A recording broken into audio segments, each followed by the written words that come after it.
Ladies and gentlemen, it's your boy Lobeadobe. Thanks for stopping by. Kind of wanted to make a video tonight. It's really on my mind. Just to talk about a little bit about mental health, and I'm gonna put some music here, kind of chill out. But I got an outline. I just wanted to share with you guys a little bit about me, who I am as a person, what I'm trying to do here with my channel, my platform, trying to help out as many people as I can. I'm gonna be really honest and raw, I should say, with this video. Um, but yeah, so I'm Lobeadobe. I'm here in Texas, Dallas area is where I'm from. I was born in 1989.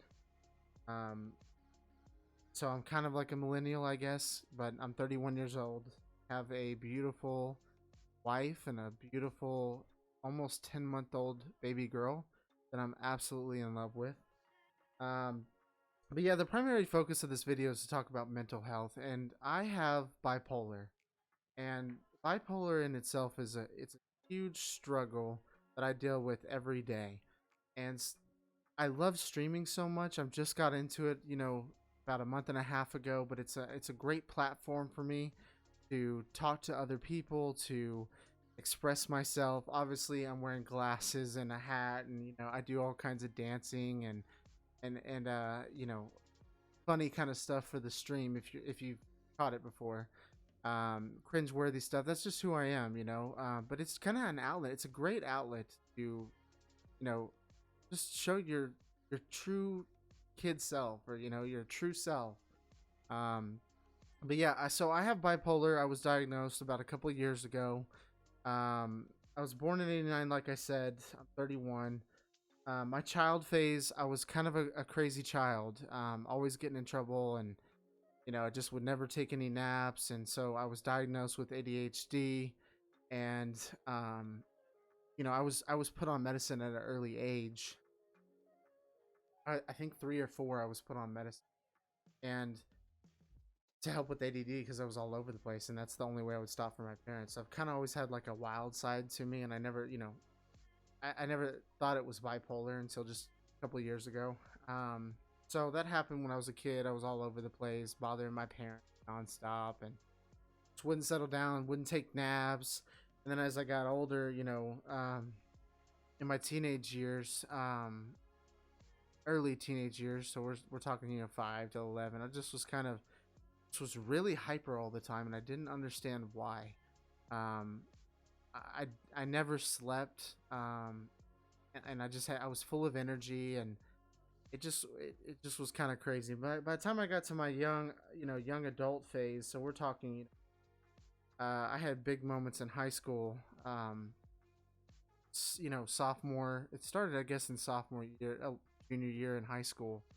I had really bad depression, and I had really bad sleeping depression, or chronic sleeping. There was times where my dad had come in all the time and try to get me up to go to school. I just did not want to do anything. I felt hopeless all the time. It was very debilitating, and if that's a word, I don't know. I'm just making this video, but just trying to be as raw as I can with you guys, and just tell a little bit of my story. This is the story of the Lobeadobe. Um, See, I'm going to that like kind of funny, kind of. Oh my gosh, like that's my persona in the stream, and it makes me feel great about myself. I'm not trying to hide or anything, but uh, I'm all over the place. Let's go back to the kind of like what I have written down here, some notes for me. But so by that time, high school was really rough for me. I had a lot of friends. Friends weren't the issue. Um, it was kind of on myself. I didn't have a lot of self worth.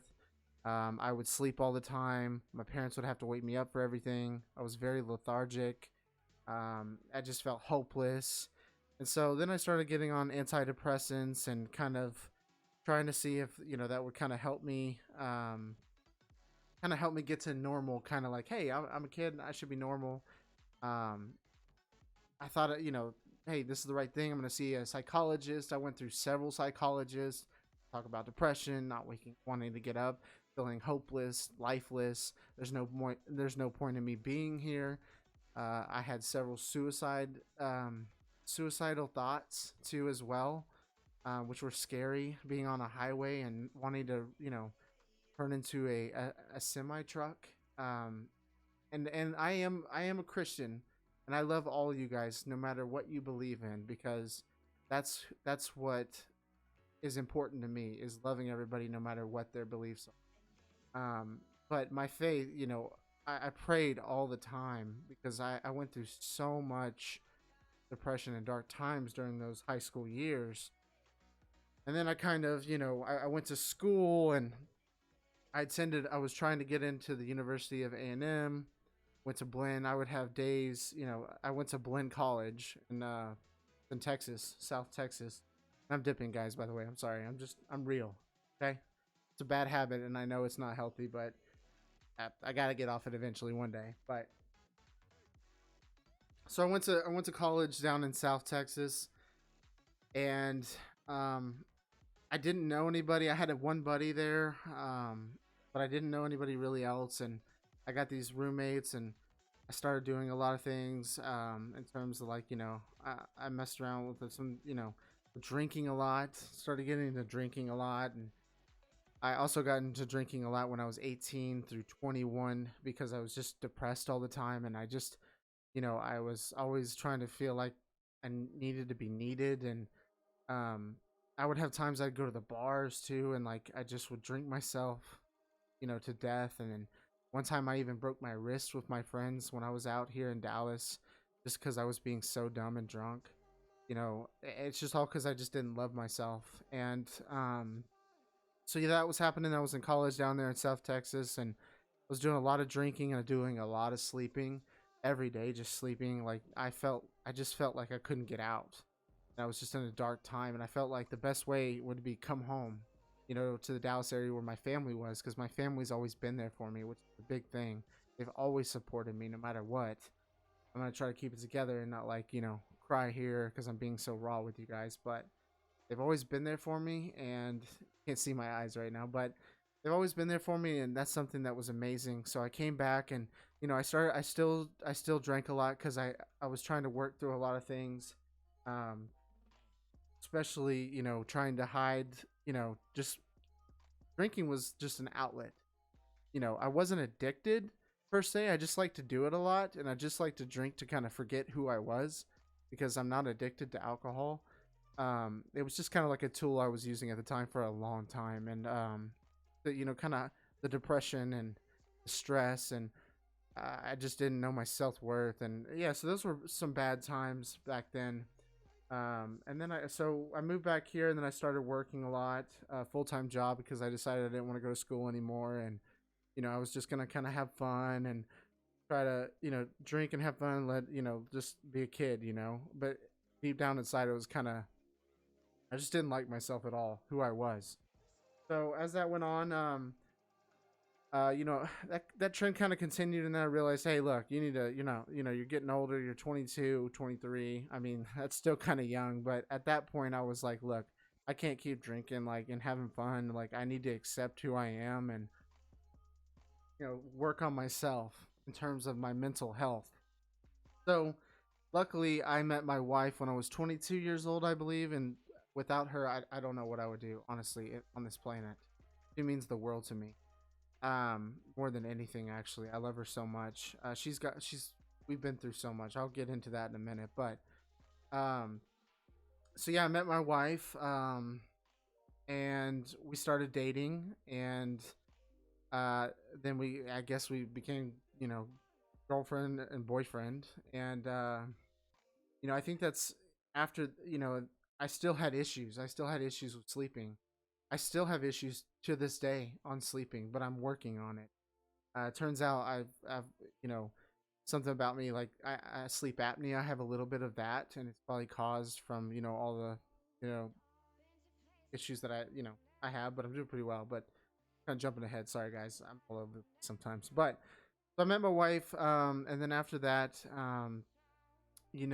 for a couple of years there, I still was having sleeping problems, and I just I would work and be responsible and do what I need to do, and I still do. And you know, but there was times on weekends I just didn't want to get out of bed, and like I was so thankful to have my wife there for me to get me through tough times. Recently, like 2 years ago, I went to Disney World, the happiest place on the planet, and I think I mentioned this in one of my posts, but I literally was sitting there, dead still, and I told my wife, she was like, "Come on, let's go," and I couldn't even move. I was that lifeless and hopeless at the time. Now tell me that's not a thing. Because if you don't believe in mental health, well, it's real. Let me tell you about it. Because I've struggled with so much. So in terms of, I've been with my wife now for almost, 8 years. Um, About to have our fourth, 4-year anniversary being married. And we have a beautiful baby girl. But during those times, I would see a couple psychiatrists. I've been through a lot of psychiatrists, psychologists, you name it. I've taken a lot of medicine too. Um, my most recent though, about 2 3 years ago, I kind of like 2 years ago, I kind of came together. I finally found a psychiatrist that kind of understood where I was coming from. With Oh, let me tell you about bipolar too. Like I said, bipolar. I have mild bipolar, and what that is you will have different mood swings, depression, anxiety, stress, sleepless nights, all kinds of things. So mine and my is my personality. I'm kind of you know my personality is just a different mood to where I'm not very friendly. So when I'm in a mood swing, I'm not friendly. I don't do anything bad like hurt nobody. Okay, that's not what we do here at the Lobeadobe Lounge. But it's just not being friendly to people that you love, and it's so hard you can't control it. It's just like, you know, there's a statistic I read the other day: 69% of marriages, don't make it because of somebody that's bipolar. That's scary, especially for somebody like me that has it. Very scary, because the last thing I want to do is lose my wife, or my baby daughter. But you have these mood swings to where you're kind of like an ass and like an asshole, where you're like, "Don't bother me right now. I'm in my own way. I'm very selfish right now." That's what it's like for me. That's really damaging, because when you're in that mindset, it's something you can't break away from it, and you'll say things that you don't mean, and but you say them. You can't control that. And that's the big issue that I have with bipolar. Now I met a new psychiatrist, and I'm on lithium, and I take antidepressant too as well, and it's changed the world for me. I'm doing so much better right now than I have been my entire life, and that's basically sticking to my routine of taking my medication, and you know following a routine. Yes, I still have hiccups.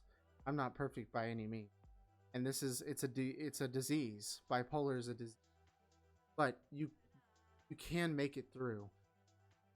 And especially if you have family, friends, talk to them about your issues. Don't be scared. Don't hide from it. You have to learn to communicate, because it's the only way to only way to help it. I'm telling you guys. I've talked to my wife so many times. I've cried so many times. Like, you have to kind of embrace it. It's who you are. I'm taking the steps necessary, trying to be the best person that I can be every single day, one step at a time. Live one day at a time. Don't think about the past, what you've done.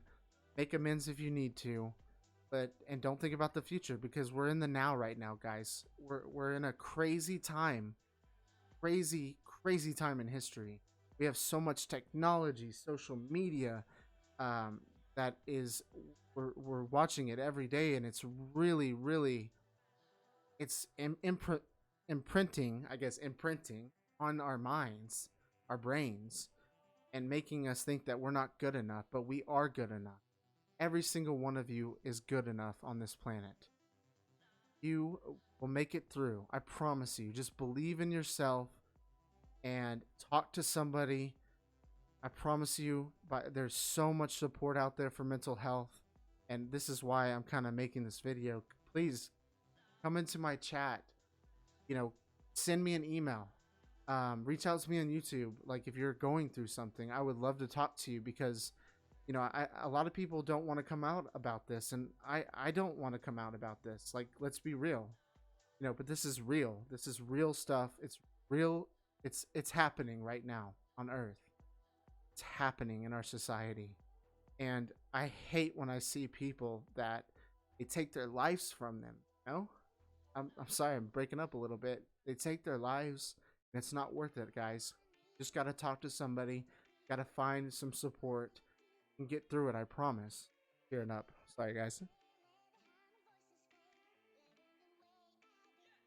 So basically, I just wanted to make this video. You know, this is a platform that I use to make me happy, and I love doing it. And my buddy said you should, you know, you should tell people how I feel. And I'm coming out right now and saying, look, I have bipolar, I have mental health problems, and telling you, you can get through it, can make it. Just reach out to somebody. Don't take that first step. Just reach out to somebody and say, look, I'm struggling with depressing. I can't get out of bed. I don't feel any self-worth. I feel hopeless all the time. You can get through it. I promise you.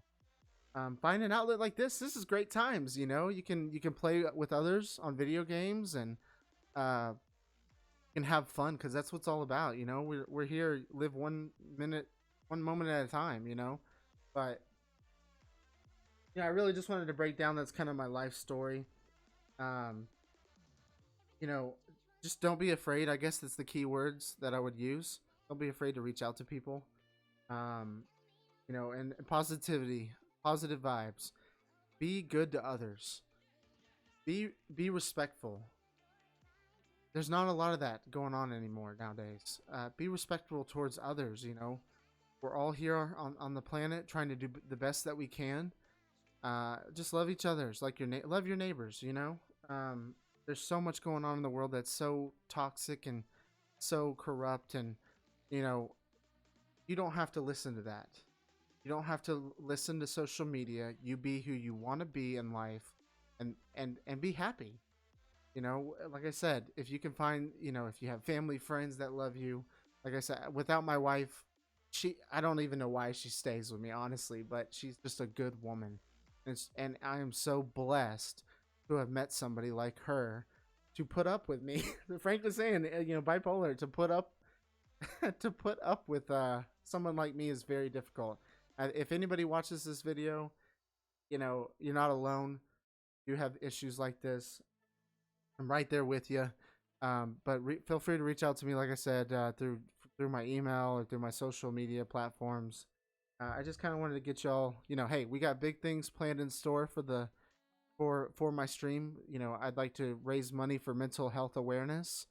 And I'd like to do, you know, some giveaways, and I just would like to talk with you guys. You know, if you find this video interesting, please hit that like button and hit subscribe. I'm your boy Lobeadobe. You can find me at Lobeadobe or twitch.tv/Lobeadobe, or at Lobeadobe on Instagram, at Lobeadobe on Twitter. Just say, hey, I saw your video, and I liked it, and I'd like to talk to you. I would love to talk to you guys. You know, I'm available all the time, but this just came from my heart, just based on my post the other day. You know, seeing a football player get judged by a person in the media is just, it's unacceptable, because we're all human beings no matter what. So I just kind of wanted to give you guys a little bit of inside info on me. Sorry the video is long. I'll try to shorten my videos, but this was raw, coming from the heart. I love you guys. And like I said, don't be afraid out there. One step at a time. You got this. Got this. I got this. We're all in this together, guys. I love all of you.